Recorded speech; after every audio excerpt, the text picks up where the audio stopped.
উঁচু লেভেলের, অনেক সম্মানিত একটা স্থান। পৃথিবীর শ্রেষ্ঠ জায়গা হচ্ছে ইমামের জায়গা, কথা বলেন। আর এটারে আমনে বানাইছেন লেট্রিন পরিষ্কার করা ইমামের। এই মূর্খগুলোর একটারও নামাজ হবে না। বাংলাদেশে যতগুলো ইমামকে দিয়ে টয়লেট পরিষ্কার করায়, প্রস্রাবখানা পরিষ্কার করায়, এদের একটারও নামাজ হবে না, কথা বলেন। কি পাইছেন আপনি?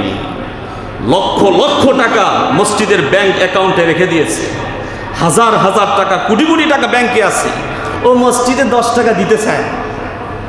আর একটা চায়ের দোকানে তো বারা 3-4টা কর্মচারী থাকে, কথা কয়। একটা চার দোকানে 3-4 জন কর্মচারী থাকে। আল্লাহর ঘরের একজন থাকবে খাদেম, যিনি 5 ওয়াক্ত সালাতের পূর্বে মসজিদটাকে পরিষ্কার করবে। মানুষ মসজিদ পরিষ্কার করবে, কারণ যেখানে আপনি সেজদা দিবেন সেই সেজদার জায়গাটা পবিত্র হওয়ার দরকার আছে না নাই? কথা বলেন না কেন? যেখানে আপনি সেজদা দিবেন আল্লাহর ঘর, সেই জায়গাটা পবিত্র হওয়ার দরকার আছে না নাই? সেই স্থানটা 5 ওয়াক্ত সালাতের পূর্বে যারা খাদেম থাকে তারা সুন্দরভাবে পরিষ্কার পরিচ্ছন্ন করবে।